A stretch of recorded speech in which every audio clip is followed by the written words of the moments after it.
우리 애민 리오미아라는 불행이도 이 세계 트럭에 치여 죽었다.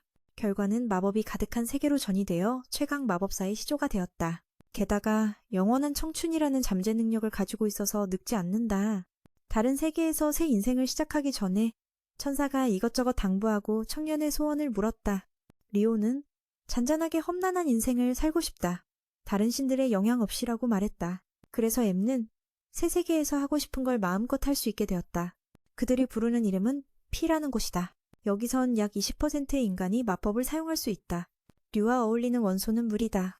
물은 모든 생명의 근원이라 꽤나 강력하다. M의 느긋한 삶을 원한다는 요청에 따라 천사는 몬스터가 가득한 론드숲에 그를 환생시켰다. 또한 2달치 식량이 준비된 집 한 채가 초보자 시작점으로 주어졌다. 다음 날부터는 스스로 생존 방법을 찾아야 한다. 다행히도 이 집은 몬스터 침입을 막도록 강화되어 밤에 공격받을 걱정은 없다. 리오는 몬스터와 식물에 대해 알아가며 피하는 법을 배웠다. 위험할 때는 초반의 마법 사용법에 익숙해졌다. 주문을 외우자 물구슬이 나타났다. 리오는 상상만으로도 주문 없이 마법을 쓸 수 있다는 걸 발견했다. 이건 편하지만 주문을 외우는 게 더 멋져서 그게 좋다. 생활에 있어 물은 당연히 가장 중요하다. 주인공은 뜨거운 물을 만들어 몸을 담그려 했지만 실패했다. 마법을 개인적인 목적에 쓸 수 없다면 손으로 해야 한다. 전생 지식을 바탕으로 옛날 사람들이 불을 만드는 손기술을 썼다. 하지만 이 방법은 시간이 너무 오래 걸리고 힘들어 금방 포기했다. 매일 이렇게 불을 만들려면 다음 생에 다시 태어나야겠다. 땅에 들어놓은 리오는 하늘을 보며 새로운 아이디어가 떠올랐다. 태양 에너지를 이용해 불을 만드는 게 더 나을지도 모른다. 아이디어는 투명한 표면을 만들어 빛을 한 점에 모으는 것, 돋보기처럼. 아직 물로 얼음을 만들지 못해 막막했다. 얼음 마법을 쓸 수 있을 미래를 상상하며 꽤 흥분했다. 물을 얼음으로 만들려면 열을 빼야 한다. 리오는 물속의 H2O 분자를 상상하기 시작했다. 그리고 산소 원자와 엽 분자의 수소 원자를 연결하면 된다. 전생 지식 덕분에 얼음을 만드는 게 꽤 수월했다. 얼음 덩어리를 빛이 모이는 형태로 만들고 나서 청년은 불꽃이 일어나길 기다렸다. 그러면 뜨거운 물을 쓸 수 있다. 첫날은 이렇게 순조로웠다.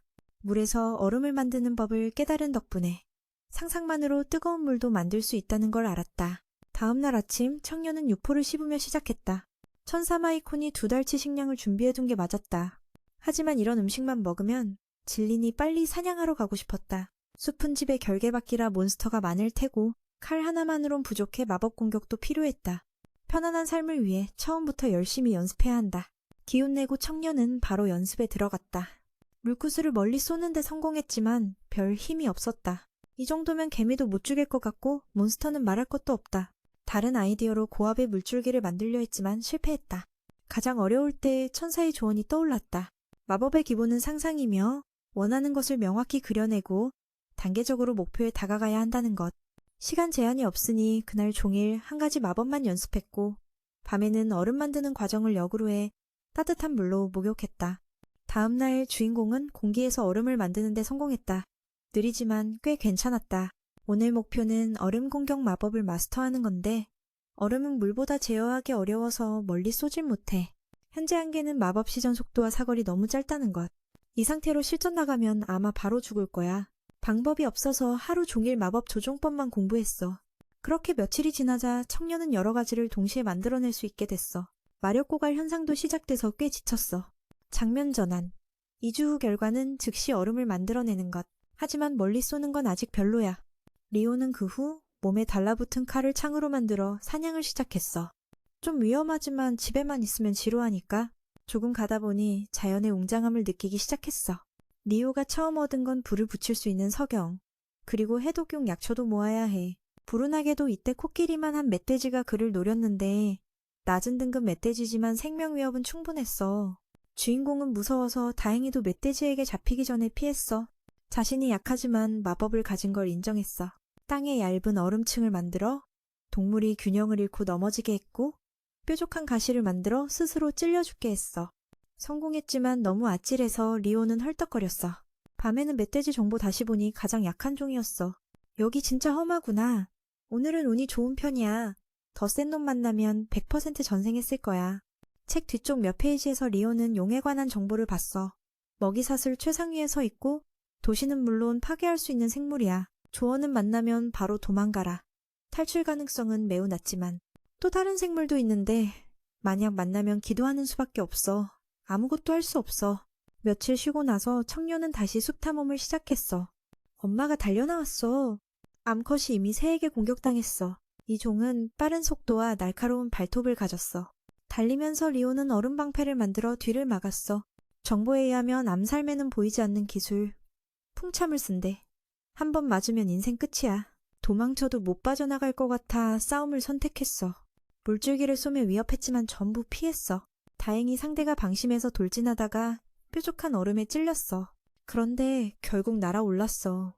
한쪽 눈을 잃어서 꽤 화났고 에미 얼굴을 기억하고 복수할 기회를 찾으러 갔어.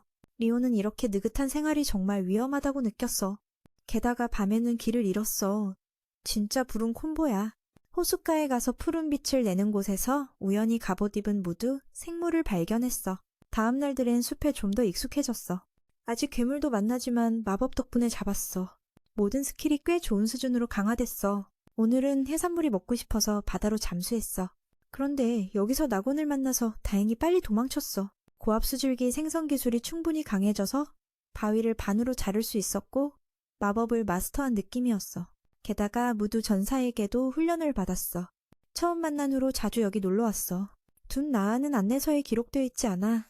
즉, 이 전사는 괴물이 아니거나 책이 이해할 수 없는 존재란 뜻이야.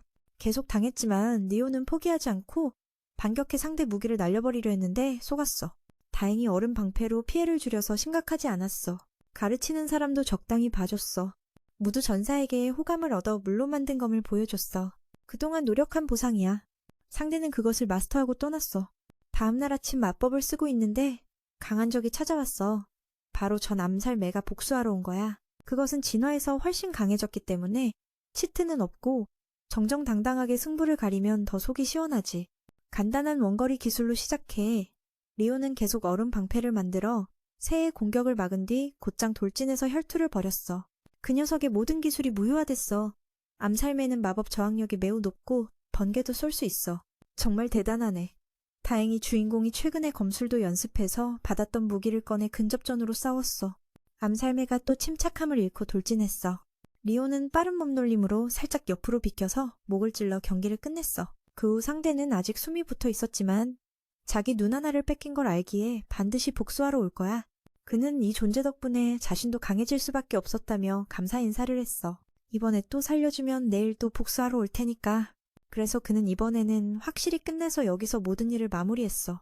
집에 가려던 찰나 갑자기 어디선가 한 마리 용이 날아왔어. 분명 책에는 매우 희귀하다고 적혀있는데 여기서 바로 마주치다니. 다행히 상대는 아기가 없어서 바로 텔레파시로 대화를 시도했어. 오랫동안 아무와도 소통하지 않아 신나하는 모습이었지. 이 노인을 이곳으로 데려온 건 바로 그 암살매였고 주인공이 그것을 쓰러뜨렸다는 걸 알고는 용도 칭찬했어. 그리고 주인공이 가진 선왕의 껌에 대해서도 이야기했는데 그 보물을 받은 만큼 매우 귀중히 여겨지는 것 같아. 두 사람은 오후 내내 수다를 떨다가 멈췄어. 용은 자신을 레이윈이라고 소개하며 다음에 또 만나 수다 떨자고 했어. 주인공은 용과 대화할 수 있어서 꽤 기뻤어.